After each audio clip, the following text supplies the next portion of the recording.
નમસ્તે દર્શક મિત્રો, આજે ફરી લોકડાઉનની સિઝનમાં એક નવી સિરીઝ સાથે આપણે ઉપલબ્ધ થયા છીએ. આવો વિચાર કેમ આવ્યો? એપલ નો ફોન જ્યારે પણ આપને પોતાનો સ્ક્રીન ટાઈમ બતાવે છે, ત્યારે મેં જ મારો પોતાનો સ્ક્રીન ટાઈમ જોયો કે ગયા મહિનાની કમ્પેરમાં, એટલે કે જાન્યુઆરી ફેબ્રુઆરીની કમ્પેરમાં એપ્રિલ મહિનામાં મારો સ્ક્રીન ટાઈમ લગભગ ડબલ થઈ ગયો.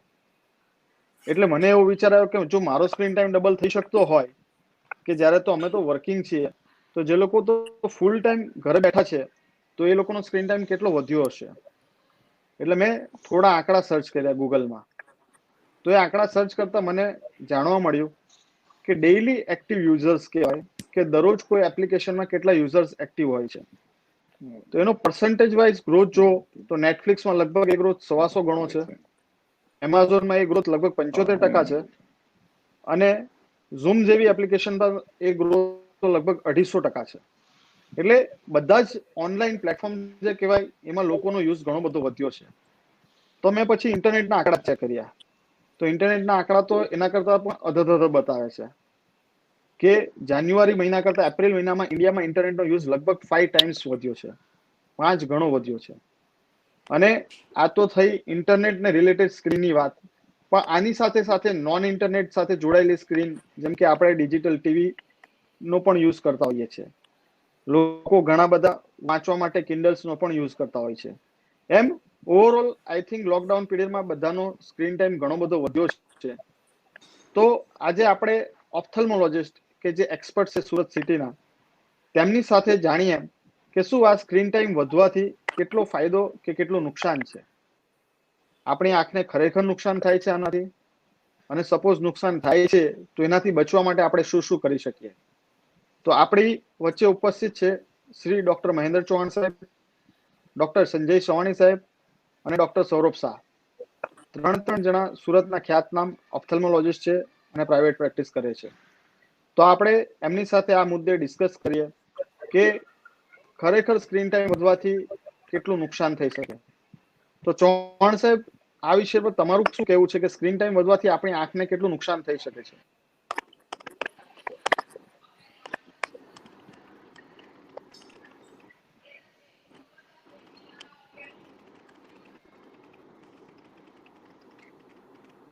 ચૌહાણ સાહેબ, અવાજ આવે છે?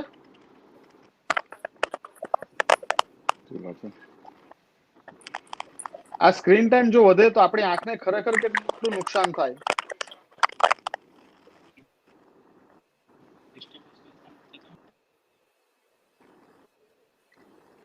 ટેકનિકલ એરર લાગે છે, તો સંજયભાઈ તમે જણાવશો કે જો સ્ક્રીન ટાઈમ વધે તો આપણી આંખને કેટલું નુકસાન થતું હોય છે?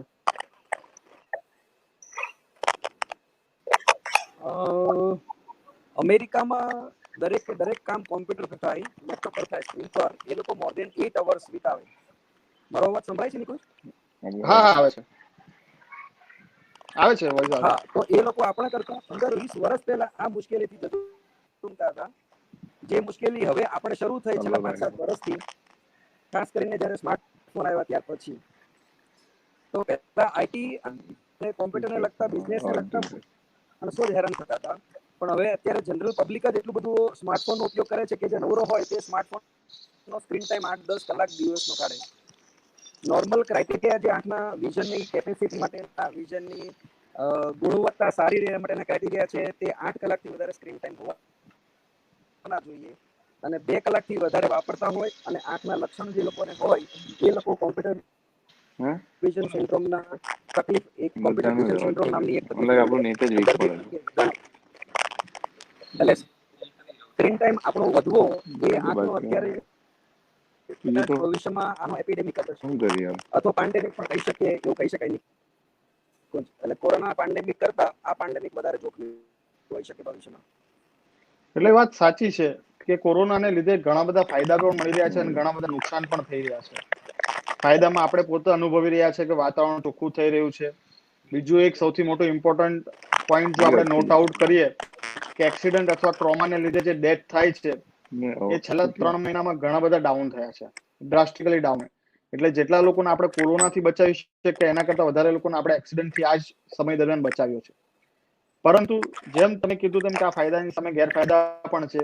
કે ઘરે આપણે બધા બેસીએ છીએ તો આપણો સ્ક્રીન ટાઈમ વધે છે અને આંખને નુકસાન થઈ રહ્યું છે. તો ચૌહાણ સાહેબને હું જાણવા માંગીશ કે આનાથી બચવા માટે શું શું કરી શકાય, કે સપોઝ આપણે લોકો સ્ક્રીન ટાઈમ અથવા તો આ ડિજિટલ મીડિયાનો ડિજિટલ ડિવાઇસનો યુઝ કરીએ છીએ, તો એની સાથે આપણી આંખને બચાવવા આપણે શું કરી શકીએ?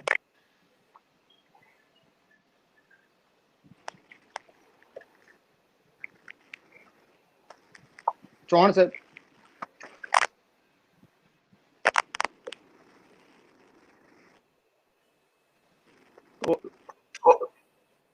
પાછા આવી રહ્યા છે.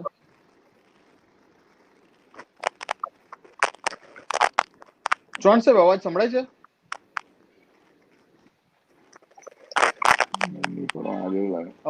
હેલો, અવાજ બહુ તૂટે છે. હા હા નેટવર્ક નો પ્રોબ્લેમ લાગે છે આજે અહીંયા. ઓકે. હા હા, અવાજ ખાસ આવે છે કરીને અમારો? મારું એવું માનવું છે, આવે છે અવાજ? હા હા આવે છે. કે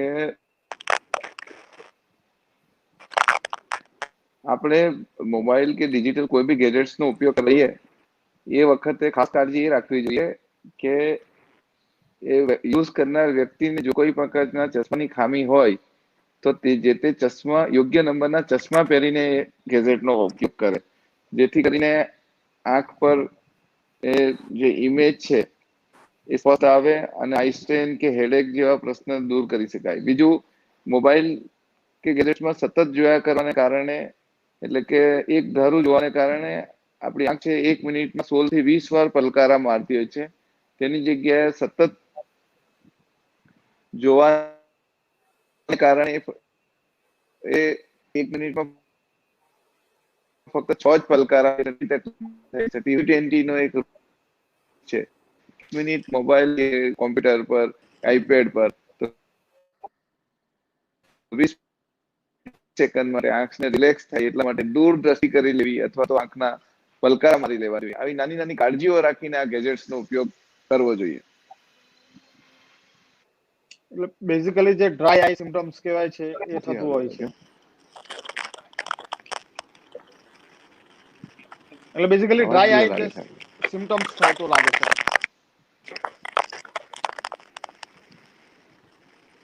તો સૌરભભાઈ, આ વિશે તમારું શું મંતવ્ય છે કે સ્ક્રીન ટાઈમ વધવાથી આપને કેટલું નુકસાન થાય છે?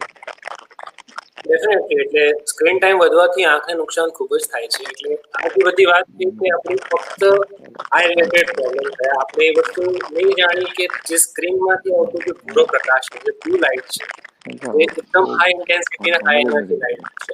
કે જેવી આપણી આંખની અંદર પ્રવેશે છે તેમ તેમ આપણા રેટિના ઉપર અને એના જે દ્રષ્ટિબિંદુ હોય જ્યાંથી આપણે જોઈએ છીએ એના પર પણ ડેમેજ કરે છે.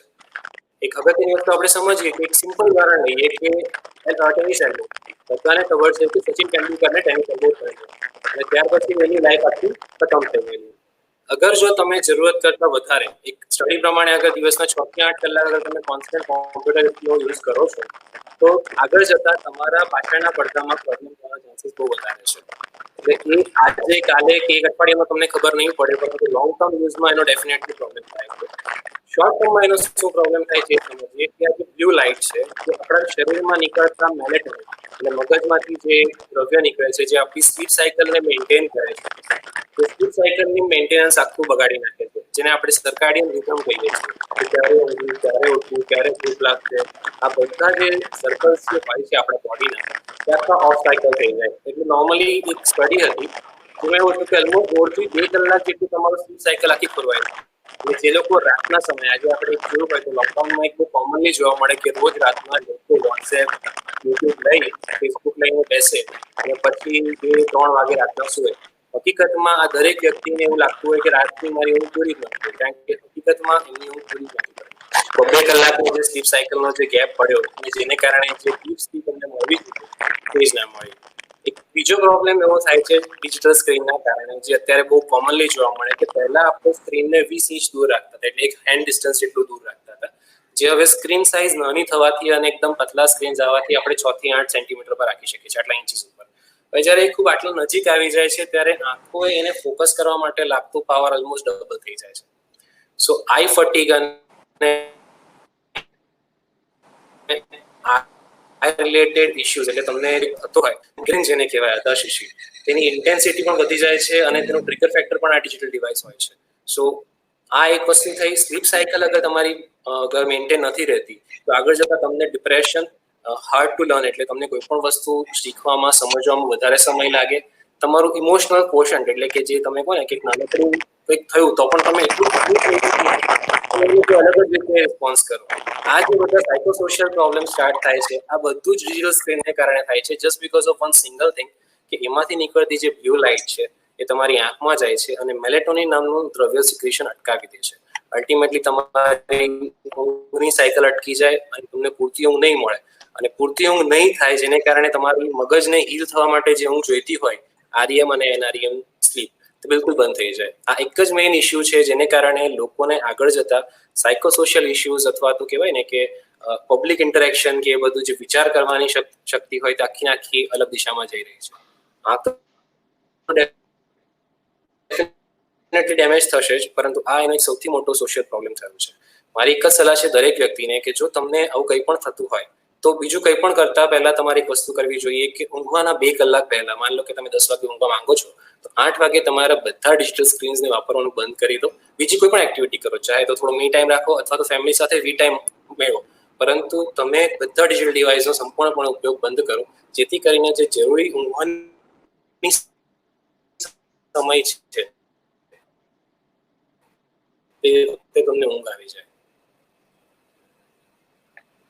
એટલે અહીંયા સૌરભભાઈ આપને જણાવ્યું તેમ 2 પોઈન્ટ ખાસ કરીને એમણે ઇમ્પોર્ટન્ટ જણાવ્યા તેમ કે આંખના પ્રોબ્લેમને લીધે અથવા તો screen time late night use કરવાના લીધે રાતે લોકોની ઊંઘ ડિસ્ટર્બ થાય છે અને એના લીધે જે એના કોન્સિક્વન્સીસ આવવાના છે તે બહુ જ ખરાબ આવી શકે, લાઈક ડિપ્રેશન છે અને એના રિલેટેડ બધા ઇશ્યુ થઈ શકે.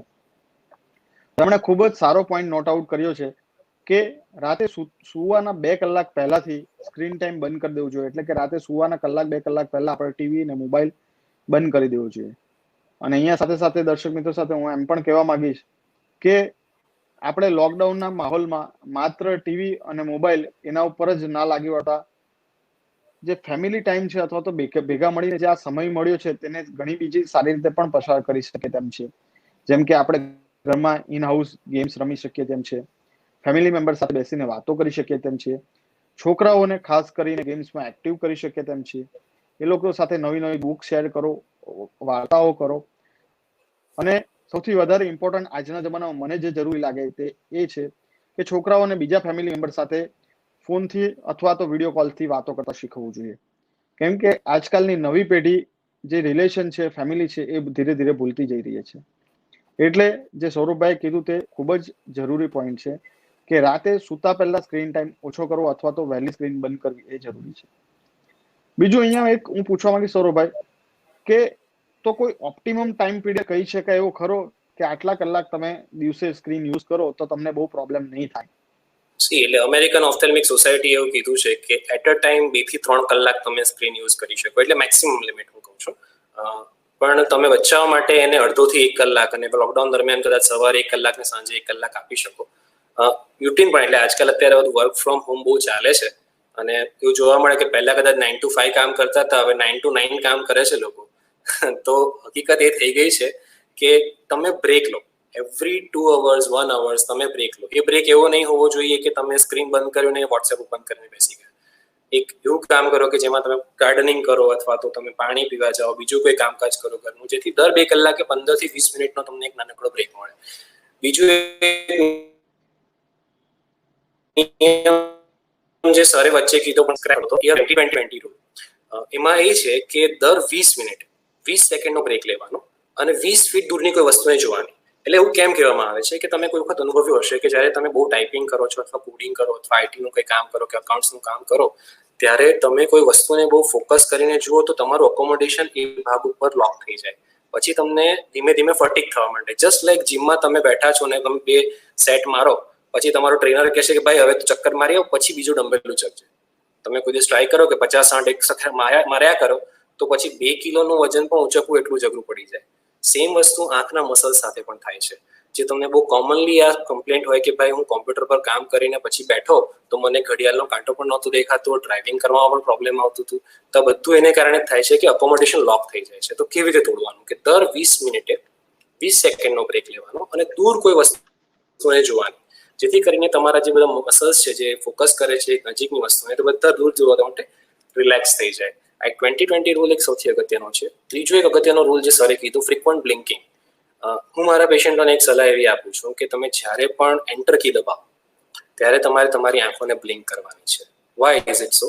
કે આપણે નોર્મલી વાતચીત કરતી વખતે 15 થી 20 વખત બ્લિંકિંગ કરતા હોઈએ, જે ઘટીને સીધું 2 થી 3 વખત થઈ જાય.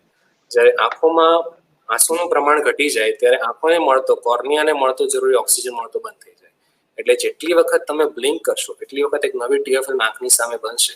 એટલે એન્ટર કી દબાવો એટલી વખત તમારે બ્લિંક કરવાનું. તમે જેટલી વખત બ્લિંક કરશો એટલી વખત તમારી સ્ટેરી આઈઝ બંધ થઈ જશે. અને ત્રીજી અગત્યની વાત જે સરે કીધી, અને એ કે પોસ્ચર જાળવવાનું. તમે અગર માની લો કે વાંકા ચૂકા બેઠા છો, ટર્નિંગ, ટ્વિસ્ટિંગ, અથવા જેને ટર્ટોઇઝ એ કહેવાય આખું આગળ આવીને આમ બેઠો છે, કોઈ વ્યક્તિને કામ કરે છે, તો તમને મસ્ક્યુલોસ્કેલેટલ પ્રોબ્લેમ્સ બહુ જલ્દી ડેવલપ થશે. યસ, એટલે આ વસ્તુ તમારે ખાસ ધ્યાન રાખવાની કે ફ્રીક્વન્ટ બ્લિંકિંગ, ફ્રીક્વન્ટ બ્રેક્સ, અને બને ત્યાં સુધી તમારી સ્ક્રીનને તમારી આંખથી નીચે, એટલે ક્યાં તો તમારી આંખની સામે અથવા તો તમારા આંખથી ઓલમોસ્ટ 20 ડિગ્રી ડાઉન અને 20 ઇંચ જેટલું દૂર. અગર કેલ્ક્યુલેશન નહીં સમજ પડતી હોય તો એટલું ધ્યાન રાખવાનું કે આંખોના પલકારા નીચે તરફ હોવા જોઈએ. અને બીજું કે તમારો હાથ અને એટલે એક હાથ જેટલું ડિસ્ટન્સ તમારું સ્ક્રીનથી હોવું જોઈએ. જો આ વસ્તુ અગર તમારી છે તો તમારું પોસ્ચર બહુ ક્લિયર કટ રહેશે. તમારી આ જે નેક અને આ જે બધી મુવમેન્ટ્સ છે તે એકદમ ઇઝીલી રહેશે. આટલું તમે ધ્યાન રાખો. અને મેં જેમ અગેન કીધું તેમ કે બ્લુ બ્લોકિંગ જે લાઇટ્સ છે કે જે બ્લુ લાઇટ્સ છે તેના હાર્મફુલ ઇફેક્ટ્સ ઘણી વધારે છે. એટલે બને ત્યાં સુધી નાઇટ ટાઈમ કોમ્પ્યુટર યુઝ ઓર ડિજિટલ યુઝનો ઉપયોગ એકદમ ટાળો. આ જ એક સૌથી અગત્યની સૂચના કીધી છે અમેરિકન ઓફથેલ્મિક સોસાયટીએ પણ અત્યારે, કે ઊંઘવા માટે કોમ્પ્યુટર કે લેપટોપ કે મોબાઈલનો ઉપયોગ બિલકુલ નહીં કરો. બીજી કોઈ પણ એક્ટિવિટી કરો પણ ડિજિટલ ડિવાઇસનો ઉપયોગ નહીં કરો. એ સાથે જ બીજું સંજયભાઈ જોઈન્ટ થયા, સંજયભાઈનું પૂછવા માંગીશ કે ઘણી બધી ડિવાઇસોની આગળ લગાડવા માટે અત્યારે સ્પેશિયલ કાચ મળે છે કે જે એવું કહેતા હોય છે કે એમાંથી નીકળતા અથવા તો એ બ્લુ લાઇટ્સ જે સાહેબ કહે છે એ બ્લોક કરી દે છે અને જેથી તમારા માટે સારું છે. એટલે એ લોકો એવું માર્કેટિંગ કરતા હોય છે કે આ કાચ વાપરવાથી સારું છે કે જે અમુક રેઝ નીકળતા હોય છે એ બ્લોક કરી દે છે. તો જનરલ પબ્લિકને આપણે એ કેવી રીતે સમજાવશું કે આ જે કાચ છે એ ખરેખર આપણા માટે હિતાવ છે? કે ઘણા બધા લોકોને એવું હોય છે કે આવો કાચ લગાડી દીધો પછી આપણે ગમે તેટલી વાર ટીવી જોઈ શકીએ છીએ. તો શું આ સાચું છે અને આ કાચ લગાડવાથી કોઈ બેનિફિટ છે ખરો? નિકુંજભાઈ, એ છે ને વાત પાર્શિયલી સાચી, પણ આપણો ઇશ્યુ અત્યારે 99% કેસમાં અત્યારે દરેક જગ્યાએ જે બોર્ડ છે તમારો ડિસ્પ્લે બધા એલઈડી થઈ ગયા. બીજું, looking at the screen, if it is a glare, if it is a refraction, if it is a reflection, and if it is a uneven distributed light in room, that is the cause of your eye fatigue, not the only screen.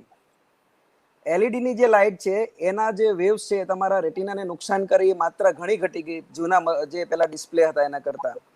પણ blue light filter લગાવવાથી આંખને ફાયદો થાય, સુધિંગ effect આવે, એ વાત ખોટી નથી. પણ એવું કરીએ એટલે આપણે સોલ્વ થઈ ગયો પ્રોબ્લેમ, એવું નથી. તો એના માટે બે રૂટીન રસ્તાઓ છે. જે નાની ઓફિસમાં અથવા ઘરમાં કામ કરતો હોય એને એની જે લાઇટ હોય એ જે કોમ્પ્યુટરના સ્ક્રીન પર પડતી હોય અને જેનું રિફ્લેક્શન આવતું હોય ને એ રીતે લાઇટ નહીં રાખવાની.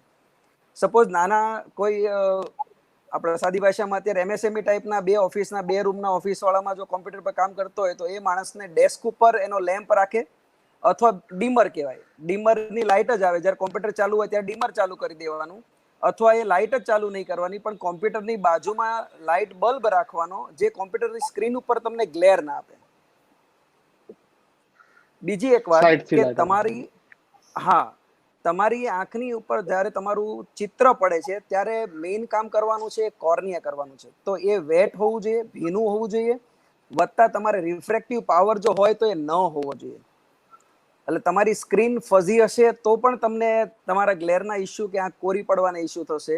એ સ્ક્રીન તમારી આંખને બગાડી નાખે છે એવું સદંતર નથી.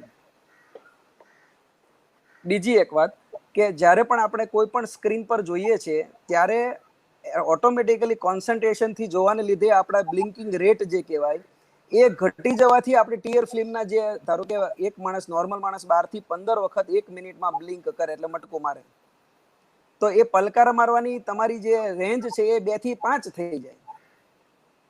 એટલે તમે સ્ક્રીન ગમે તે વાપરો પણ તમારું મગજ જ જ્યારે ફોકસ કરવાને લીધે બ્લિંક કરવાનું ભૂલી જાય છે તો સ્ક્રીનનું મહત્વ એટલું રહેતું નથી. એટલે પહેલી વાત એ કે લાઇટ તમારા સ્ક્રીન પર ના પડતી હોય એમ્બિયન્સ બનાવો તે સારું. વિન્ડો સપોઝ તમારા ઘરમાં ઘણા લોકોને ત્યાં એર કન્ડિશન બરાબર ના ચાલતું હોય તો એ લોકોની વિન્ડો ખુલ્લી હોય તો એની પણ અનઇવન લાઇટ, ધારો કે આપણે ટીવી જોતા હોય ને બારી બારણા ખુલ્લા હોય ને તો તમે જોજો ટીવી જોવાનું મજા નહીં આવે. Same thing applies in computer also. તો તમારા બારી ખુલ્લી રાખવી હોય તો એને કર્ટન એ રીતે રાખવાના કે જેનો શેડો તમારા આંખના મોબાઈલ અથવા કોમ્પ્યુટરના લેપટોપના સ્ક્રીન ઉપર ના પડે. આ અગત્યનું છે. બ્લુ લાઇટ સ્ક્રીન પર લગાવવો એ એટલું બધું અગત્યનું નથી, પણ એ લગાવવી એ હંમેશા હિતાવહ ખરી, જેમાં કંઈ ખોટું નથી. બીજું મારે કેવું છે કે આ ખાલી આંખનો, કોર્નિયાનો કે આંસુડાનો પ્રોબ્લેમ નથી, પણ આ જનરલ મસલનો પણ પ્રોબ્લેમ છે. એકને એક જગ્યાએ ફોકસ કરવાથી તમારી આંખના 4-6 સ્નાયુઓ જે છે એ બધાને એક જ જગ્યાએ માત્ર આંખને પકડી રાખવી પડે. તમે ધારો કે ડમ્બેલ્સ 2 હાથમાં લઈને હું તમને 10 મિનિટ ઊભા રહેવાનું કહી દઉં, જે સ્ટ્રેસ આવે ને એના જેવું આંખ ઉપર એ મસલને સ્ટ્રેસ આવે.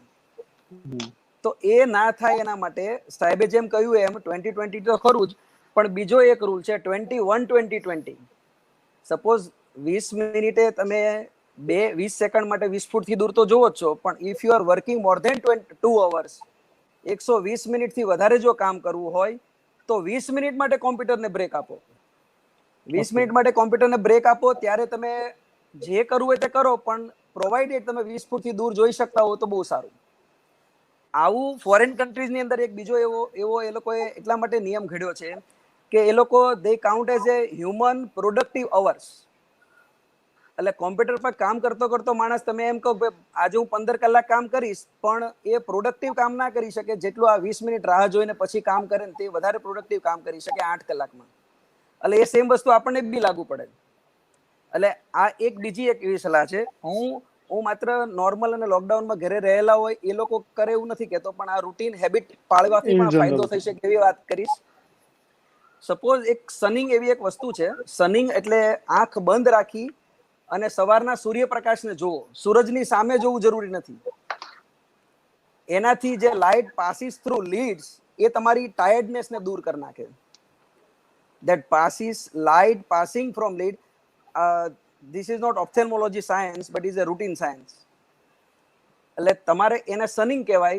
બીજું વચ્ચે વચ્ચે તમારી આંખો, આપણે સપોઝ દૂર 20 કિલોમીટર દોડીને આવીએ ને પછી પગને તમે ગરમ શેક કરો ને સારું લાગે, એ જ વસ્તુ તમારી આંખ ફ્લફી થઈ ગયેલી, સોજી ગયેલી, આખું નાખું મોબાઈલમાં પિક્ચર કે વેબ સિરીઝ જોયા પછી જે ફૂલી ગઈ હોય એને તમે હોટ કમ્પ્રેસ કરો, ધેટ સુધીસ વેરી મચ. એનાથી તમારા ફરીથી જે જામી ગયેલા ઓઇલ અને ટીયર ફિલ્મના ડ્રોપલેટ્સ હોય એ ઓગળીને ખુલ્લી થઈ જાય, આંખ રિલેક્સ થઈ જાય અને પફીનેસ તમારી જતી રહે. એટલે સપોઝ સમબડી ઇઝ વર્કિંગ તો એને તો આ હોટ કમ્પ્રેસ અને કોલ્ડ કમ્પ્રેસ ઓલ્ટરનેટ વાળી વાત છે.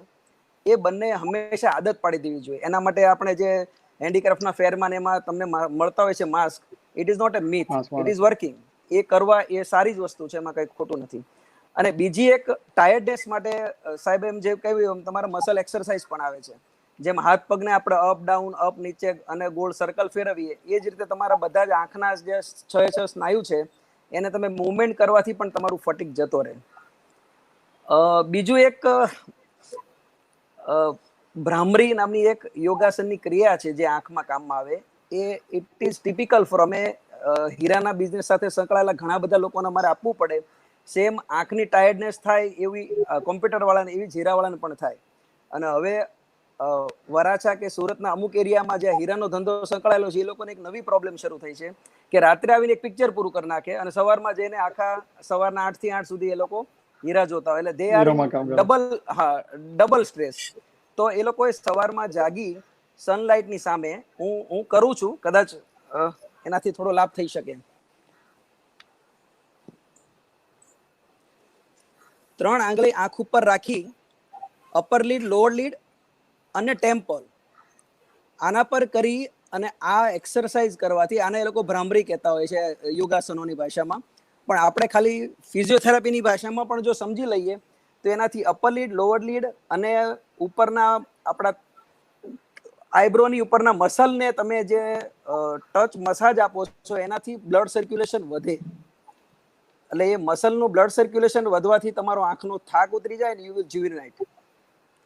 એટલે આ હું પેલી હોમમેડ રેમેડી ઉપર વધારે વાત કરું છું, પણ if you R constantly in stress of computer vision syndrome તો આંખના ડોક્ટરને બતાવવું એટલા માટે સારું કે બતાવ્યા પછી you can follow the discipline. Sanjay સાહેબે ખૂબ જ સરસ વાત કરી કે આ સ્ક્રીન ટાઈમના લીધે કેટલા પ્રોબ્લેમ્સ થાય છે અને એ પ્રોબ્લેમ્સ કરતા એના ઘરગથ્થુ ઉપચાર કયા છે, અથવા તો બહુ જ અમુક નાની નાની વાતોનું ધ્યાન રાખીને આપણે એનાથી કેવી રીતે બચી શકાય છે. એમણે એક્સરસાઇઝ પણ આપણે શીખવાડી અને ખાસ કરીને 20-20 અને 120 નો રૂલ્સ પણ આપ્યો. તો આ બધું કરવાથી આપણે જે સ્ક્રીન ટાઈમ છે એ જોઈ એટલે કે સ્ક્રીન જોઈ અને પણ આપણી આંખને આરામ આપી શકે છે અથવા તો ઇમ્પ્રુવ કરી શકે છે. પણ પહેલા પણ સૌરભભાઈ જણાવ્યું તેમ કે ઓપ્થેલ્મોલોજી સોસાયટી પ્રમાણે જે લોકોના ક્રાઇટેરિયા છે એ પ્રમાણે આઈડિયલી 2 થી 4 કલાક કરતા આપણો વધારે સ્ક્રીન ટાઈમ હોવો જ ના જોઈએ. જો રાખો તો એમાં વચ્ચે વચ્ચે બ્રેક પાડો એ પણ જરૂરી છે.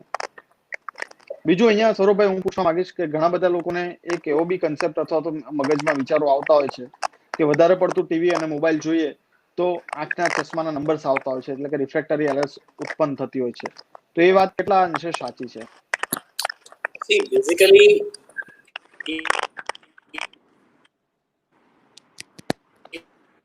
ટીવી જોવાથી કે મોબાઈલ વાપરવાથી ચશ્માનો નંબર નથી આવતો. કોગ્નિટિવ સ્પાઝમ અને ઇન્ડ્યુસ્ડ માયોપિયા એટલે કે તમારી આંખોને ફોકસ કરવા માટે લાગતો પાવર પ્રમાણમાં વધી જાય અને આંખો થાકી જાય, જેને કારણે આંખો ફોકસ કરતી અટકી જાય છે, જેને કારણે નંબર આવે છે. એટલે એવું નથી કે માની લો કે કોઈએ ટીવી જોવાનું ચાલુ કર્યું તો એ વ્યક્તિને સીધો નંબર -10 થઈ ગયો, એવું નથી થવાનું. પરંતુ હા, ડેફિનેટલી તમારું જે ચશ્મો તમે પહેલા પહેરતા હતા તેમાંથી તમને જે નજીકનું કે દૂરનું દેખાતું હતું ક્લિયર દેખાતું બંધ થઈ જાય. એ બેઝિકલી તમારા આંખોની ફોકસ કરવાની ક્ષમતા ઘટી ગઈ છે, એને કારણે થાય છે.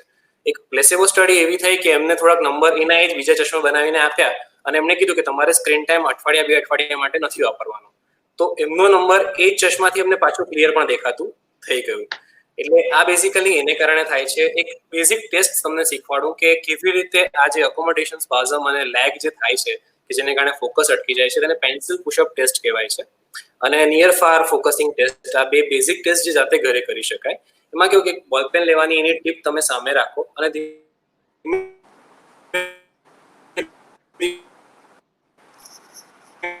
તેને તમારી આંખ સામે લઈ જાઓ, તો ફરીથી પાછું સેજ દૂર લઈ જાઓ અને ફરીથી પાછું લાવવાની કોશિશ કરો. તમારા દિવસમાં સવારે 5 વખત, સાંજે 5 વખત કરવાનું. સેમ વસ્તુ એક નજીક એક ઓબ્જેક્ટ પકડો તમારા હાથનો અને તેના પર ફોકસ કરીને દૂર કોઈ વસ્તુને ફોકસ કરો. અહીંયા ફોકસ કરો અને ત્યારબાદ એને સામે રાખીને દૂરની વસ્તુને ફોકસ કરો. આનાથી તમારા આંખોની ફોકસની કેપેસિટી સુધરશે. બીજું જે અમને કીધું, સરે કીધું જેમ કે આપણે ઉપર નીચે ડાબે જમણે સર્ક્યુલર મોશનમાં આંખ ફેરવવાની, જેનાથી આઈ મસલ્સની એક્સરસાઇઝ વધે. અને જેને આનાથી પણ સારું નથી થતું એના માટે હવે વિઝન થેરાપી નામની એક નવી ટ્રીટમેન્ટ આવી છે, જે તમારે લિટરલી ઓફિસ બેઝ ટ્રીટમેન્ટ હોય. એટલે તેમાં તમારે આવીને અલગ અલગ જે તમે ફિઝિયોથેરાપી લો છો એ તો વિઝન થેરાપી આંખ માટેની ટ્રીટમેન્ટ હોય છે. એક ભ્રમણા કાઢી નાખો કે જેણે ટીવી જોયું એને ચશ્મા નંબર આવ્યા, જેણે ટીવી નથી જોયું એને ચશ્મા નંબર નથી આવ્યા, એવું નથી. પણ અમેરિકન ઓપ્થેલ્મિક સોસાયટીની બીજી સ્ટડી એવું કહે છે કે દર અઠવાડિયે 2 કલાક, every week if you spend 2 hours outdoor activities, your chances of getting myopia or getting high myopia એટલે કે તમારા નંબર વધવાની પ્રક્રિયા 7% ઘટે છે. એટલે સમજી લો કે તમે અઠવાડિયાના 14 કલાક કે 10 કલાક તમે ઇન્ડોર એક્ટિવિટી કરતા આઉટડોર એક્ટિવિટી માટે કાઢો છો તો તમને 30% ઓછા ચાન્સીસ છે કે તમને ચશ્માના નંબર વધે અથવા તમને ચશ્માના નંબર આવે. પણ એવું નથી કે જે ખાલી આઉટડોર એક્ટિવિટીઝ કરે છે અને ચશ્મા નંબર નથી આવતા, એમને પણ ચશ્મા નંબર આવવાની શક્યતા તો છે જ. પણ ડેફિનેટલી જે હાઈ માયોપિયા કહેવાય એટલે પેથોલોજીકલ માયોપિયા, તે તરફ તમારા ચશ્મા વધતા અટકી જાય છે. એટલે ડેફિનેટલી સૌરભભાઈના જણાવ્યા મુજબ કે સ્ક્રીન ટાઈમ એટલે કે ટીવી કે મોબાઈલ જોવાથી ચશ્માના નંબર આવતા નથી, પણ ઓફકોર્સ લાંબો સમય જો તમે આ ચશ્મા ટીવી ને મોબાઈલનો યુઝ વધારે પડતો કરો તો નંબર વધી શકે ખરા. એટલે એનો કન્ક્લુઝનમાં આપણે કહી શકીએ. આ ઉપરાંત સંજયભાઈને હું પૂછવા માંગીશ કે જેમણે જેમ જણાવ્યું તેમ કે ડાયમંડ વર્કર્સ છે કોમ્પ્યુટર વર્કર્સ છે કે જે લોકોને આ કોમ્પ્યુટર પર વધારે પડતું કામ કરવામાં જરૂર પડે છે, એ લોકોને માટે તો આ ડે ટુ ડે પ્રોબ્લેમ્સ છે. તો એ લોકો ડે ટુ ડે યુઝમાં આર્ટિફિશિયલ ટીયરનો યુઝ કરી શકે ખરા? આર્ટિફિશિયલ ટીયરમાં છે ને સાહેબ એવું છે કે સસ્તાવાળા આર્ટિફિશિયલ ટીયર મોટા ભાગના પ્રિઝર્વેટિવ વાળા હોય. એટલે તમે સારી ક્વોલિટીના ટીયર કોઈ પણ ટીયર ફોર્મ વાપરો તો એનાથી કોઈ દિવસ નુકસાન નથી, પણ એક ડિપેન્ડન્સી નામની વસ્તુ ઘણીવાર લાગુ પડી જતી હોય છે. એટલે આર્ટિફિશિયલ ટીયર વાપરવા એ 100% યોગ્ય જ છે, પણ જેને રિકોગ્નાઇઝ સિમ્ટમ્સ ના હોય અથવા ડોક્ટર્સની એડવાઇસ ના હોય એવા કોઈ પણ શરૂઆતના લક્ષણવાળા દર્દી ઘરગથ્થુ ઉપચાર કરી, અર્ગોનોમિક સાચવી અને જે સાહેબે હમણાં જે કહ્યા એ 3-4 નિયમોનું પાલન કરી અને જો સ્ક્રીન ટાઈમ ઘટાડે અથવા પ્રોફેશનલ હોય તો એ 2020 કે જે રૂલ આપણે વાત કર્યા છે એનું જો પાલન કરે તો આર્ટિફિશિયલ ટીયરની રિક્વાયરમેન્ટ ઓલમોસ્ટ 10% જેટલી જ રહે. અને આજે 20 વર્ષે, 25 વર્ષે, 40 વર્ષે, 60 વર્ષે, 70 વર્ષે જે આપણી અશ્રુ ગ્રંથિ છે, આપણે આંખની અંદર પાણી બનાવવાની ગ્રંથિઓ પાણીનું પ્રોડક્શન ઓટોમેટિક ઓછું કરી દેશે, ત્યારે તો એને એ રસ્તા પર જવું જ પડશે. પણ જે યંગ જનરેશન છે કે જે ડિસિપ્લિન પાળવાથી એને દવા ન ખાવી પડે, દવા ન લેવી પડે, દવા ન ટીપા ન નાખવા પડે, એ મેન્ટાલિટી જો કેળવે અને અર્ગોનોમિક્સનું પાલન કરે તો ટીપા વગર પણ રાહત કરી શકાય. એના માટે ઘરની અંદર હ્યુમિડિટી એક હોવી જોઈએ.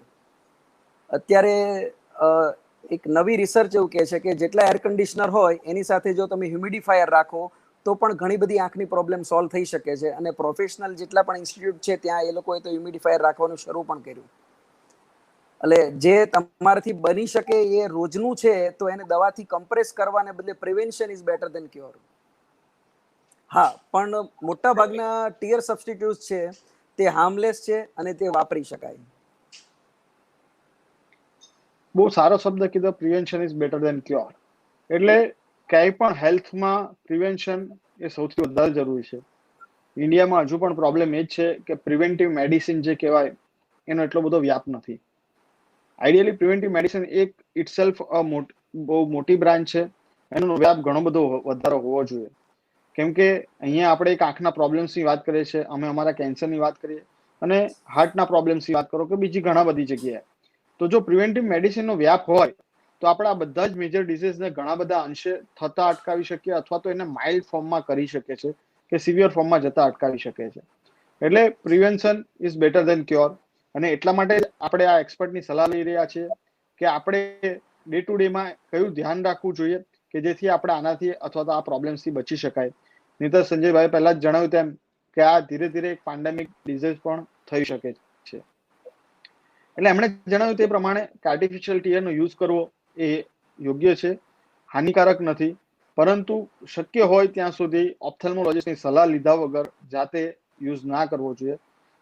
જાતે તમે લોકો જે પણ એમણે ઘરગથ્થુ ઇલાજ કીધા છે એ યુઝ કરો અને ત્યાર પછી બી જો તમને પ્રોબ્લેમ્સ રહે તો નજીકના તમારા ઓપ્થેલ્મોલોજીસ્ટની સલાહ લઈ અને પછી જો એ લોકો એડવાઇસ કરે તો અને તો જ આર્ટિફિશિયલ ટીયરનો યુઝ કરવો જોઈએ. કેમ કે ઘણા બધા લોકો મેં એવા જોયા છે કે અત્યારથી આર્ટિફિશિયલ ટીયરનો નાની ઉંમરે યુઝ કરવાનું ચાલુ કરી દીધી છે તો પછી લાંબા સમયે તેમને નુકસાન થઈ શકતું હોય છે.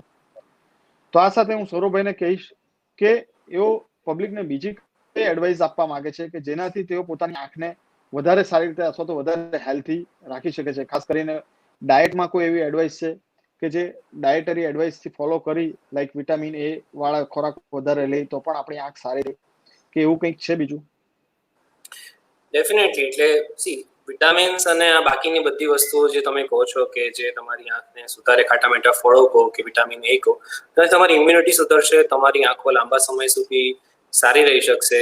ડેફિનેટલી એ વસ્તુ છે જ, પણ એક વસ્તુ એક જ છે કે આંખ બહુ અગત્યની વસ્તુ છે. કોમ્પ્યુટર કે બીજી કોઈ પણ વસ્તુ એકદમ અનિવાર્ય ભાગ બની ગયો છે આપણા લાઈફનો, આપણને એન્ટરટેન કરે, આપણા કામ આસાન કરે, પરંતુ દરેક વખતે તેનો એક ઓપ્શન પણ તમે વિચારી રાખો. એક સામાન્ય ઉદાહરણ આપું કે તમારે એક લેટર ટાઈપ કરવો છે, તો એ તમે ઓનલાઈન ટાઈપ કરવા બેસશો તો તમને કલાક સુધી એ લેટર લઈને તમે સ્ક્રીન પર બેસશો, પણ તમે હાથેથી લખી દો અને પછી ફટાફટ ટાઈપિંગ કરો તો જે સમય તમારો સ્ક્રીન ટાઈમ તમારો બચ્યો, જેને તમે સરે જે આગળ કીધું ઇફેક્ટિવ સ્ક્રીન ટાઈમ, આ જે ઇફેક્ટિવ સ્ક્રીન ટાઈમ છે તે ઘટાડવાની બહુ જ જરૂરત છે દરેક વ્યક્તિએ. ખાસ કરીને જેને આપણે કોમ્પ્યુટર વિઝન સિન્ડ્રોમ તરીકે ઓળખીએ છીએ આ ડિઝીઝને, અને સાદી ભાષામાં ડિજિટલ આઈ સ્ટ્રેન કહીએ છીએ, તેના માટે અગત્યનું છે. બીજી એક સલાહ એવી આપીશ તમને બધાને જ કે જે આગળ તમે કીધું કે ઓનલાઈન આપણે કેવી રીતે બચી શકીએ, તો મિત્રો એક સવાલ છે કે કિન્ડલ એટલે કે બીજા કોઈ પણ આપણે જે ડિજિટલ રીડર્સ છે તેમાં ડિજિટલ ઈ ઇંકનો ઉપયોગ થાય છે, વિચ ઇઝ વેરી સેફ. એટલે આજે એક બુક તમારે વાંચવી છે, આજે એવું થઈ ગયું છે કે આપણે લાઇબ્રેરી જઈ નહીં શકીએ, કોઈ બીજાની બુક બોરો નહીં કરી શકીએ, લોકોએ કીધું છે કે એકબીજાને ટચ નહીં કરવાના, શું કરીએ? તો સિમ્પલ સોલ્યુશન છે કે કિન્ડલ જેવા ડિવાઇસીસ ખરેખર યુઝફુલ છે. તમે જે વસ્તુ તમારા સ્ક્રીન પર વાંચો છો જે પિક્સલ્સના બનેલા હોય છે, એટલે તમારી આંખ વધારે જલ્દી થાકે છે. અને તેની સામે કિન્ડલ ડિવાઇસ એક એવો ડિવાઇસ છે કે બીજા કોઈ પણ ડિવાઇસીસ જે ડિજિટલ ઈ ઇંક વાપરે છે, તો તેનાથી તમને થાક નથી લાગતો. એ સેમ ઇફેક્ટ આપે છે જેવી તમારી બુક, નોર્મલ જે બુક હોય તે આપે છે, સેમ ઇફેક્ટ. અને ઇવન આ મારો પર્સનલ એક્સપિરિયન્સ છે કે ઇવન પીજી દરમિયાન એ બધા દરમિયાન મારી જે બુક્સ હતી, જે ઇન્ટરનેશનલ બુક્સ હતી, ઇન્ડિયામાં અવેલેબલ નહોતી, તે બધી તેના પર વાંચવાથી પણ કોઈ દિવસ આંખ પર સ્ટ્રેન કે કોઈ દિવસ નહોતું આવતું. ત્રીજો એક સલાહ તમને આપીશ કે જે સરે કીધું તે પ્રમાણે જ કે બ્લુ સ્ક્રીનની સાથે સાથે એક ઓપ્શન છે તમારા મોબાઈલની અંદર, નાઇટ મોડ, અને અગર તમે આઈફોન યુઝર્સ છો તો નાઇટ શિફ્ટ કરીને એક ઓપ્શન આવશે, જેમાં તમારા સ્ક્રીનમાંથી બ્લુ લાઇટ એમિટિંગ ઓપ્શન્સ આખો નીકળી જશે અને તમારી સ્ક્રીન એકદમ ડલ દેખાતી હશે, પરંતુ તેનાથી જે બ્લુ લાઇટથી થતો પ્રોબ્લેમ એકદમ ઘટી જશે. ત્રીજું તમે કીધું કે અત્યારે ઘણા બધા એવા સ્ક્રીન ફિલ્ટર્સનો બહુ મારો ચાલે છે કે ભાઈ આ લગાડી દો, તે લગાડી દો, તેનાથી તમારી આંખો દુખતી બંધ થઈ જશે. તો એવા સોફ્ટવેર્સ પણ છે જે ફ્રી ઓફ કોસ્ટ અવેલેબલ છે. એક ઉદાહરણ આપું તો f.lux, ફ્લક્સ, આપણે જે રીતે કિલોમીટર કી ગણીએ ને તે લાઇટનો એકમ હોય ફ્લક્સ, f.lux કરીને એક સોફ્ટવેર છે, which changes the color of your screen and temperature of your screen. એટલે કે થોડુંક માઇલ્ડ ટેમ્પરેચર તરફ લઈ જાય, એટલે બ્લુઇશ તરફ લઈ જાય, અને ડે ટાઈમ પ્રમાણે તમારા સ્ક્રીનના કલર અને તેમાંથી નીકળતા બ્લુ લાઇટ એમિશનને એ ઓછું કરે. અને મારી એક જ સલાહ છે કે જે લોકો જૂના પ્રકારના એલઈડી સ્ક્રીન્સ વાપરે છે, એટલે પેલા જે ડબ્બા હતા કે એકદમ બ્રાઇટ સ્ક્રીન્સ હતા, તેની જગ્યાએ હવે મેટ ફિનિશ્ડ સ્ક્રીન આવતા થઈ ગયા છે. હવે જે લોકો ખરેખર આઈટીમાં જ છે અને જે લોકો પ્રોફેશનલ્સ છે જેને સ્ક્રીન સાથે જ કામ કરવાનું છે, તો તેમણે આવા પ્રકારના સ્ક્રીનનો ઉપયોગ કરવો જોઈએ, જેથી કરીને તમને જે ગ્લેર અને જે તમે કહો રિફ્લેક્શન અને તમારા એન્ટી ગ્લેર ઓપ્શન્સ, આ બધું એ સ્ક્રીનની અંદર આવી જાય, તો તમારી આંખો પ્રમાણમાં ઘણી ઓછી દુખશે. અને બને ત્યાં સુધી તમે જે મોબાઈલમાં નેટફ્લિક્સ જુઓ છો, એક ફરીથી વિચાર કરો કે ટીવી તો આપણા ટાઈમ પર પણ હતું, પણ આપણા ટાઈમ પર એટલા લોકોને ચશ્મા નહોતા કે ઇવન આટલા આઈ પ્રોબ્લેમ્સ નહોતા, ડ્રાય આઈના નહીંના. કેમ? કારણ કે આપણે દરેક વસ્તુને ટીવી પર જોતા હતા, જે આપણાથી ખાસી એવી દૂર હતી. અને અત્યારે હાલત એવી થઈ ગઈ છે કે બધા આટલા નજીક રાખીને અંદર ઘૂસીને જુએ છે. કન્ડિશન એક જ છે કે તમે તમારા આ બધા જ સોફ્ટવેર્સને કોઈક રીતે સ્ટ્રીમ કરી શકો ટીવી ઉપર, તો પણ આ પ્રોબ્લેમ ખાસા એવા પ્રમાણમાં ઘટી જશે.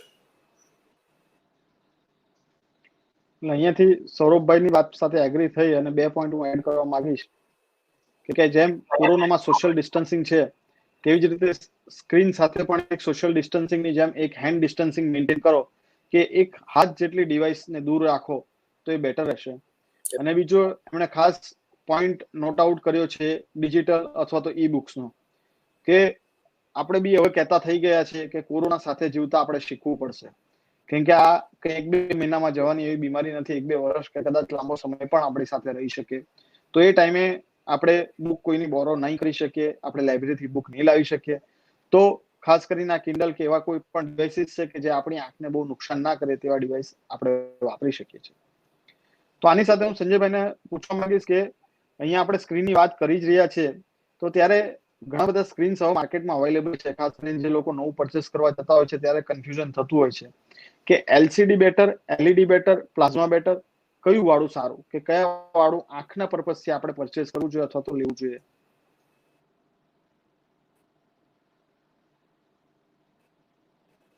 સંજયભાઈ, વોઇસ નથી આવતો. વોઇસ નથી આવતો.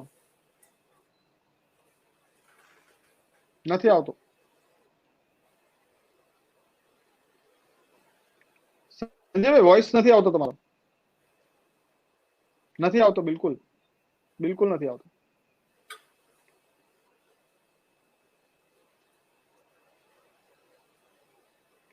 રીજોઈન થાવ પાછા.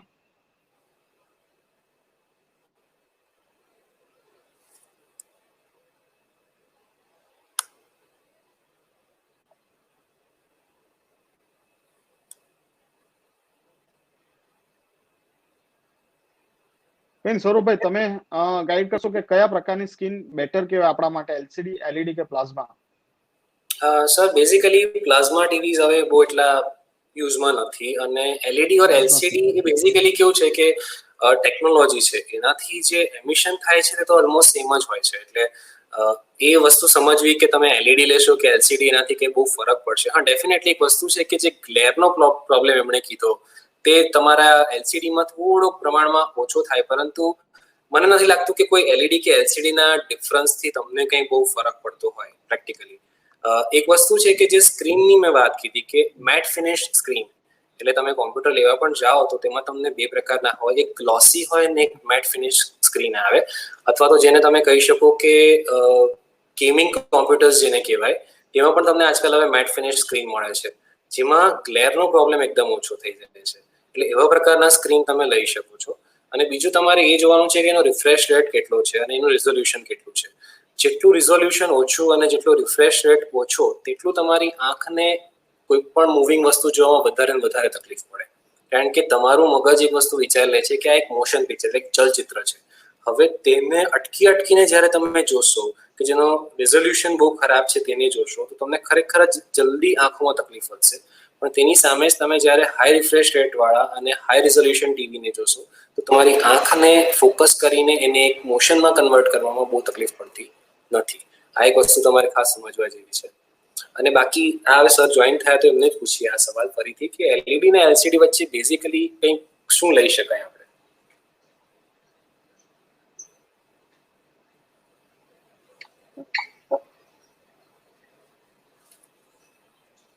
સંજયભાઈ, અવાજ નથી આવતો, વોઇસ નથી આવતો સંજયભાઈ. નથી, વોઇસ બિલકુલ નથી. ટેકનિકલ એરરના કારણે સંજયભાઈનો વોઇસ નથી આવતો. પણ સૌરભભાઈએ જેમ જણાવ્યું તેમ કે એલસીડી એલઈડીમાં બહુ ડિફરન્સ નથી હોતો. બેઝિકલી એમણે કીધું it is a difference of the technology, અને એના લીધે આપણી આંખને બહુ નુકસાન નથી થતું. એટલે તમે તમારી બજેટ અથવા તમારા અનુરૂપને લીધે એ વસ્તુ પરચેસ કરી શકો છો. પણ એમણે અહીંયા જે પોઈન્ટ નોટ આઉટ કર્યો એ જરૂરી છે કે મેટ ફિનિશ સ્ક્રીન પરચેસ કરવી જોઈએ રેધર ધેન ગ્લોસી ફિનિશ. એટલે એ વધારે પોઈન્ટ જરૂરી છે, કેમ કે આપણે ક્યારે પણ માર્કેટમાં વસ્તુ લેવા જઈએ છીએ ત્યારે એ લોકો એમની જે વેચવું છે એ પ્રમાણે આપણે એલસીડી એલઈડી ના બેનિફિટ ગણાવતા હોય છે અને આપણે લેવા ઉપર મજબૂર કરતા હોય છે. એટલે એલસીડી એલઈડી નો ઓપ્થેલ્મોલોજીસ્ટ તરફથી કોઈ વાંધો નથી, પણ એમણે જે પોઈન્ટ નોટ આઉટ કર્યો એ ધ્યાનમાં રાખજો, મેટ ફિનિશ છે એ લેવું જોઈએ. તો સૌરભભાઈ, આ સિવાય તમે કોઈ સવાલ એવો બીજા આવે છે સ્પેશિયલ કે પ્રિકોશન? આ લેન્સ કયા યુઝ કરવા જોઈએ અને હા, કયા ચશ્મા વાપરવા જોઈએ? તો સૌથી પહેલા લેન્સની એક વાત કહી દઉં કે લેન્સ મારા ખ્યાલથી, હું બેઝિકલી ચશ્મા છે, I never asked her to wear the lenses. કારણ કે લેન્સીસ કેમ નહીં પહેરવા જોઈએ એનું રીઝન એ છે કે લેન્સ એક તો સૌથી અનહાઇજેનિક વસ્તુ, તમારે બેર હેન્ડ તમે તમારી આંખને કોઈ દિવસ લગાડો જ ખરા નહીં, પણ તમારે બેર હેન્ડથી એ લેન્સ પહેરવો પડે છે. યુઝ્યુઅલી આપણે જ્યાંથી લેન્સ પહેરીએ છીએ લગભગ બાથરૂમ અથવા તો એવી જ કોઈ સપાટી હોય છે કે જે ખરેખર કોઈ દિવસ એટલી ક્લીન હોતી નથી. અને મેં જોયા છે એવા કેટલાક કેસીસ કે જ્યારે કોર્નિયા પર ઇન્ફેક્શન થઈ જાય છે ત્યાર પછી એ કોર્નિયા લિટરલી આખી વ્હાઇટ થઈ જાય અને એમનું વિઝન એકદમ જ લો થઈ જાય. એટલે કોન્ટેક્ટ લેન્સ વિશે હું બહુ એડવાઇસ કરતો નથી. અને ખાસ કરીને જો કહેતા હોય કે હા અમે વર્ષમાં એક વખત પહેરીશું, વધારે નહીં, તો બિલકુલ જ નહીં, કારણ કે તમને કોન્ટેક્ટ લેન્સ પહેરવાની, તેને જાળવવાની કોઈ જ પ્રેક્ટિસ નથી, તો તમે વધારે ને વધારે નુકસાન કરશો. એટલે બેટર ઓપ્શન છે કે તમે ફોટો કાઢતી વખતે ચશ્મા કાઢી નાખો, તમારે નથી જોવાનું, કેમેરા જ જોવાનું છે તમને. સો મારી આ એક સિમ્પલ સોલ્યુશન છે. બીજું કે ચશ્મા વિશેની ઘણી બધી મિથ્સ અને વાતો ચાલતી હોય છે. એક ચશ્મા જે વર્ષો પહેલા આવેલા હતા અને અત્યારે પણ કદાચ યુએસમાં ચાલે છે, ઇન્ડિયામાં એટલા સક્સેસફુલ નહીં થયા, તે છે કોમ્પ્યુટર ગ્લાસીસ. કોમ્પ્યુટર ગ્લાસીસ એક એવા ચશ્મા છે જેમાં તમારા ચશ્મા એટલે પ્રિસ્ક્રાઇબ ગ્લાસીસ હોય, 0.25 અથવા 0.5 નંબરના, પ્લસમાં નંબર હોય અને સેજ ડિસેન્ટર્ડ હોય, જેથી કરીને તમને ફોકસ કરવામાં બહુ ઇઝીલી પડે. અને તેમાં એક પ્રકારનો એન્ટી ગ્લેર કોટિંગ આવે જેનાથી તમને જે આંખમાંથી જે સ્ક્રીનમાંથી જે ગ્લેર આવતી હોય તે બિલકુલ ઓછી થઈ જાય. આ પ્રકારના ગ્લાસીસ યુએસમાં ઘણા ચાલેલા. અત્યારે હવે એનું માર્કેટ ડલ થઈ ગયું અને એક બીજા પ્રકારનું માર્કેટમાં આવ્યું, તે છે BLU ગ્લાસીસ. અગર તમે લેન્સકાર્ટ કે એને ફોલો કરતા હો તો એમાં કેટરીના કેફની એડ પણ હતી કે હવે મને સ્ક્રીન જોવામાં કોઈ પ્રોબ્લેમ થતો નથી. પણ હું કહીશ કે આ મોટે ભાગે હાઇપ છે એક પ્રકારની, કારણ કે તમે કોને પૂછો છો અને કોને કહો છો તેના પર આખી વાત રહેલી છે કે બ્લુ બ્લોકિંગ ગ્લાસીસથી સી બ્લુ લાઇટ અત્યારે અજવાળામાં પણ છે જ. નોર્મલી તમે ઉઠો છો કઈ રીતે, એક વિચાર કરો કે સવારે આપણી ઊંઘ કેવી રીતે ઉડે છે. પડદો કોઈ ખોલી કાઢે એટલે સૂર્યપ્રકાશનો જે ભૂરો લાઇટ આપણી આંખ ઉપર જેવું પડે કે આપણા મગજમાં કેમિકલ સોલ્યુશન્સ ચેન્જ થાય અને જેને કારણે આપણી ઊંઘ તૂટે અને આપણે ઉઠી જઈએ અને બોડી ઉઠવાની પ્રક્રિયા ચાલુ કરે. સેમ વસ્તુ જ્યારે બ્લુ લાઇટ આવતી બંધ થઈ જાય આંખની અંદર રાતના સમયે, તમે જોશો રાતના સમયે બ્લુ લાઇટ એકદમ ઓછી હોય, થોડી રેડિશ તરફ જતી હોય લાઇટો, ત્યારે આપણને ધીમે ધીમે ઊંઘ આવવાની શરૂ થાય. સાંજના 6-7 વાગે તમે જુઓ તો તમને ધીમે ધીમે ઊંઘ આવવાની સ્ટાર્ટ થાય. એનું કારણ છે કે આ બ્લુ લાઇટ આવતી બંધ થઈ ગઈ. સો બ્લુ બ્લોકિંગ ગ્લાસીસથી તમને ક્યારે ફાયદો થાય? જો તમે નાઇટ ટાઈમ યુઝર્સ છો અથવા તમે આખી રાત બેસીને આઈટીનું કામ કરતા હો તો તમને આ બ્લુ ગ્લાસીસનો કોઈ ફાયદો છે. એક વસ્તુ એ વિચારી લેજો કે blue blocking glasses almost twice અ કોસ્ટ, એટલે જે નોર્મલ ગ્લાસીસ છે એના કરતાં ડબલ કોસ્ટના હોય છે. અને બીજું કે ક્યારે બે ગ્લાસીસ મેચ નથી થતા, એટલે બ્લુ બ્લોકિંગ અને યુવી પ્રોટેક્ટિવ ગ્લાસીસ ક્યારેય મર્જ નથી કરી શકાતા. આ બંને એક પ્રકારની અલગ અલગ કોટિંગ્સ છે. તો મારી એક જ સલાહ છે કે આવા કોઈ પણ માર્કેટિંગ ગિમિક તરફ ગયા વગર અગર તમને ખાલી થોડું સરે કીધું કે આપણે થોડું પ્રિવેન્શન રાખીએ તો ડેફિનેટલી બચી જઈશું. તો મારી એક જ સલાહ છે કે બ્લુ બ્લોકિંગ ગ્લાસીસ તરફ વધારે જવા કરતા અગર તમે પ્રોફેશનલ નથી અને તમને નાઇટ ટાઈમ કોમ્પ્યુટરનો યુઝ નથી કરવો તો પ્રિવેન્શન કરો, તમારા સ્ક્રીનના ટાઈમને લિમિટેડ કરો, તો તમે આનાથી લોંગ ટર્મમાં ખાસા બચી જશો. અને જે લોકો પ્રોફેશનલ પણ છે, મારી એક જ સલાહ છે કે સચિન તેંડુલકરે એક ખોટો શોટ કન્ટિન્યુઅસ માર્યો જેને કારણે ટેનિસ એલ્બો થઈ અને ત્યાર પછી એની બેટિંગ એકદમ બગડી ગઈ. તમે પોતે વિચારો કે તમારી આંખ, અત્યારે તમે યંગ છો, જ્યારે તમે શરૂઆત કરી છે, when you go to a peak 30-40 years પર જ્યારે તમે પહોંચશો, ત્યારે તમે પીક ઉપર પહોંચશો ત્યારે તમારી આંખ તમને જવાબ આપી દેશે કે ભાઈ હવે સ્ક્રીન પર તમારાથી કામ નહીં થાય. ત્યારે તમે તમારા આઈટી કરિયરના પીક ઉપર હશો અને તમારી આંખ બિલકુલ કામ નહીં કરે, ત્યારે શું કરશો? સો બેઝિકલી અત્યારથી જ તમે જેટલો સ્ક્રીન ટાઈમ ઇફેક્ટિવલી ઘટાડી શકો તેટલું તમને ફ્યુચરમાં આનાથી બહુ રાહત થશે. અને ડેફિનેટલી કોમ્પ્યુટર કોઈ દિવસ જવાના નથી, કારણ કે આપણને એટલું ઇઝી પડી ગયું છે આ કોમ્પ્યુટરનું અને લેપટોપનું બધું કે હવે આપણે ફરીથી પાછા ડેસ્ક પર બેસીને બોલપેન ને નોટ લઈને કામ નથી જ કરવાના. તો એક જ છે કે ડેફિનેટલી યુઝ કરો, ના નથી, પરંતુ એ સમજો કે આ એક સાયલન્ટ કિલર છે જે ધીમે ધીમે તમારી આંખને મારે છે. 1 વર્ષ, 2 વર્ષ, 5 વર્ષમાં કંઈ જ ખબર નથી પડવાની, પણ 20 વર્ષે, 25 વર્ષે આ તકલીફ ડેફિનેટલી આવવાની છે. કેટલાક એવા રિઝોલ્યુશન નીકળ્યા છે કે ભાઈ કેટરેક્ટ જે પહેલા 70 વર્ષે થતો હતો તે હવે 55, 50, 45 વર્ષે આવતો થઈ ગયો. જે એજ રિલેટેડ મેક્યુલર ડીજનરેશન, આજે પણ તમે ઘણા મારા પેશન્ટો છે જે 80 યર્સ, 85 યર્સ, 6 વિઝન રાખે છે, કોઈ તકલીફ નથી, પણ તેની સામે બીજા કેટલાક લોકો એવા છે જે 55-60 યર્સની એજ ઉપર અર્લી સ્ટેજ ARMD એટલે કે એજ રિલેટેડ મેક્યુલર ડીજનરેશન ધરાવે છે. સો વાય ઇઝ ઇટ સો? એટલે આ બધું જે કંઈ પણ છે તે પોલ્યુશન ને બધું તો ખરું જ, પણ સાથે સાથે આ જે આપણું જે એક્સેસિવ ડિજિટલ યુઝ છે તેનો પણ કેટલોક એનો રોલ હોઈ શકે.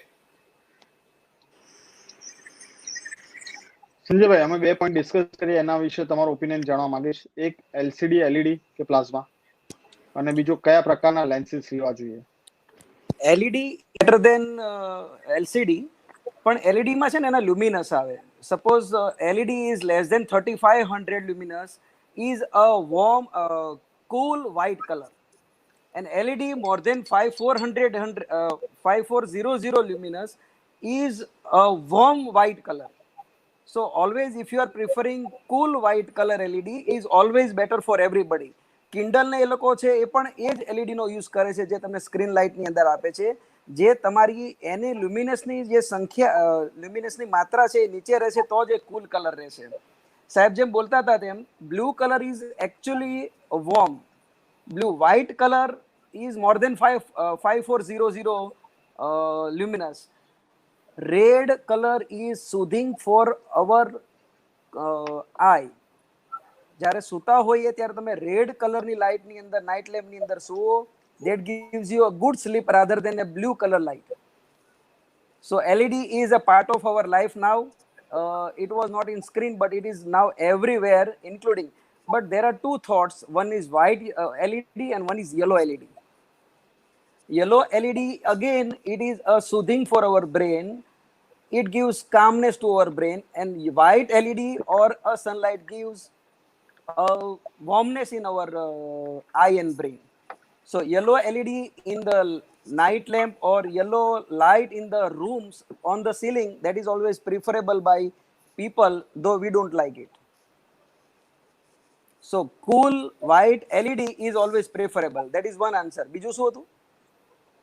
આપણે સર કેવા ચશ્મા પ્રકારના માટે લેન્સ સ્પેક્સ ચશ્મા જે હોય તમારે UV પ્રોટેક્ટિવ લેવા, પેલા BLU ગ્લાસીસ લેવા, BLU એટલે બ્લુ લાઇટ બ્લોકિંગ લેવા. Actually see again that depends on which area. Suppose તમે ઇન્ડિયા જેવા જે અક્ષાંશ રેખાંશ પર જીવો છો, તમે વિષુવવૃત્ત પર જીવો છો, અલગ અલગ સ્નો એરિયામાં જીવો છો, ધારો કે કોઈ પણ જે ઠંડા પ્રદેશ વાળો માણસ હશે એને સ્નો પરના લાઇટ રિફ્લેક્શન થી બચવાનું છે તો એને કમ્પલસરી એ ગ્લાસ જ લેવા પડશે. જ્યારે કદાચ 70% of executive people stays in the room, એનો આખો દિવસ પોતાનો જે ઘરમાં જ કાઢતા હોય એના માટે કોઈ પણ લાઇટ લો તે સારું.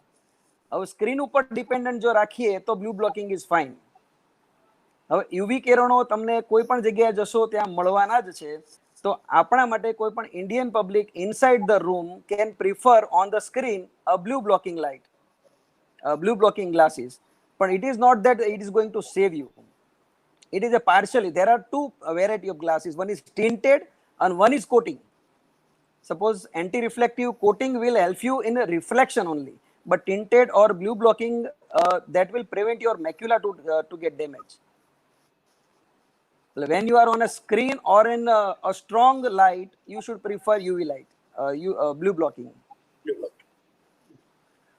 એટલે ઇન શોર્ટ આપણે in general blue blocking glasses prefer કરવા જોઈએ ઇન્ડિયા જેવા On screen આપણા શું કીધું સ્ક્રીન સાહેબ? ટાઈમ અગર તમારો વધારે હોય તો definitely blue blocking is good, but એવા કેટલા લોકો છે જે લોકો આખો દિવસ સ્ક્રીન પર જ બેસી રહે છે અને એ કરે છે. એટલે સી બેઝિકલી કેવું કે જો તમને સ્ક્રીનનો યુઝ વધારે છે તો blue blocking is always advisable. But અગર સ્ક્રીનનો ટાઈમ તમારો ખાલી એન્ટરટેનમેન્ટ લીઝર ટાઈમ જ છે ફક્ત, then you don't require that much spending. બીજું Simple એક glasses also. બ્લુ બ્લોકિંગ ગ્લાસની અંદર તમારું વિઝન પણ અફેક્ટ થતું હોય છે. તમારું સ્પેક્ટ્રમ ઓફ લાઇટ વિબગ્યોર કે જાનીવાલે પિનાલામાંનું એક સ્પેક્ટ્રમ તમે કાઢી નાખો, એટલે જેમ સોની ટીવીના અલગ અલગ પિક્સેલમાં અલગ કલર મિક્સચર છે ને તે અમુક મિક્સચર તમારા લાઈફમાંથી જતા બી રહે if you are tend to blue blocking. એટલે there are always controversy in glasses or lenses. હા, એટલે લેન્સીસમાં પણ there are pros and cons. Okay. Second thing, તમે જે વ્હાઇટ લાઇટ અને યલો LED વચ્ચેનો ડિફરન્સ કીધો, તો લાઈક કોઈનું અત્યારે ઘરનું નવું ઇન્ટિરિયર ચાલતું હોય તો એમણે કઈ લાઇટ ઘરમાં પ્રિફર કરવી જોઈએ, વ્હાઇટ કે યલો LED? મારા જ ઘરના ઇન્ટેરિયરમાં અમુક જગ્યાએ સીલિંગમાં વ્હાઇટ યલો લાઇટ છે, વ્હાઇટ LED છે, અને અમુક જગ્યાએ યલો LED છે. પણ જ્યારે હું મારું કમ્ફર્ટ ઝોન જોઈશ ત્યારે મને એવું દેખાય છે કે વ્હાઇટ લાઇટની અંદર મને વાંચવું વધારે ગમે છે.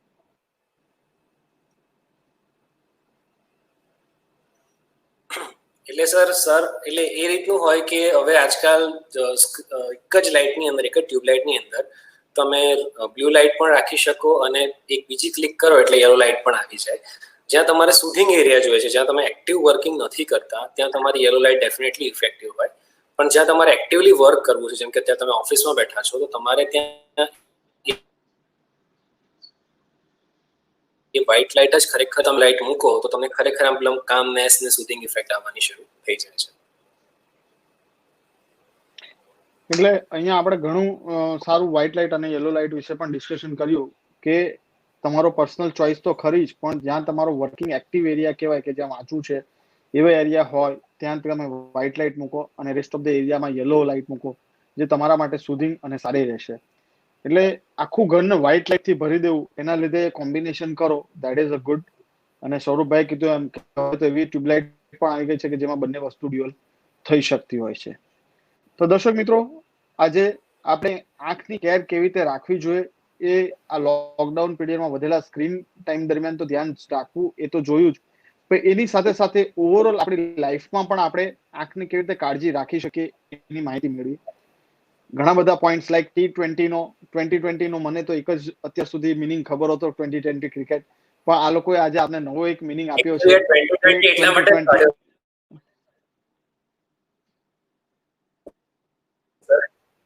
કે જેથી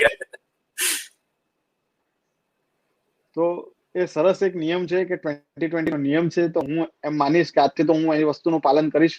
પણ તમે બધા લોકો પણ આ 2020 નિયમનું લાઈફમાં આજથી પાલન કરવાનું ચાલુ કરી દેજો. એ ઉપરાંત સંજયભાઈએ કીધેલું તેમ 21-20 કે જે લોકોને કન્ટિન્યુઅસ કોમ્પ્યુટર પર કામ કરવું જ પડે છે 2 કલાકથી વધારે, તો એ લોકોએ 21-20 નો નિયમ પણ પાલન કરવો જોઈએ. એટલે આવા અમુક નિયમો જો આપણે લાઈફમાં બચાવશું તો આપણા માટે એક ઇમ્પોર્ટન્ટ વસ્તુ કહેવાય એવી આપણી આંખો, આપણું વિઝન, એની આપણે લાંબા સમય સુધી કાળજી કરી શકશું. તો આપણે આજે આપણા હાજર રહેલા એવા ગેસ્ટ ડોક્ટર મહેન્દ્રસિંહ ચૌહાણ સાહેબ કે જેઓ ટેકનિકલ એરરના લીધે ભાગ નહીં લઈ શક્યા, સંજયભાઈ કે જેમને વારે ઘડીએ ટેકનિકલ ઇસ્યુ થવા છતાં પણ વારે ઘડી આપણી સાથે જોઈન થયા, અને આપણી સાથે કોન્સ્ટન્ટ હાજર રહ્યા એવા સૌરભભાઈ, આ ત્રણેય મિત્રોનો આપણે ખૂબ ખૂબ આભાર છીએ કે આપણે ઘણી બધી માહિતી આપી. અને હું માનીશ કે આ વિડીયોને વારંવાર જોયા પછી તમે તમારી આંખની કાળજી સારી રીતે રાખી શકશો અને ખૂબ જ સારી રીતે આંખોનું જતન કરી શકશો. તો નમસ્તે દર્શક મિત્રો, ફરી મળીશું આવી જ એક નવી સિરીઝ સાથે. નમસ્તે. Thank you Saurabhbhai. Thank you.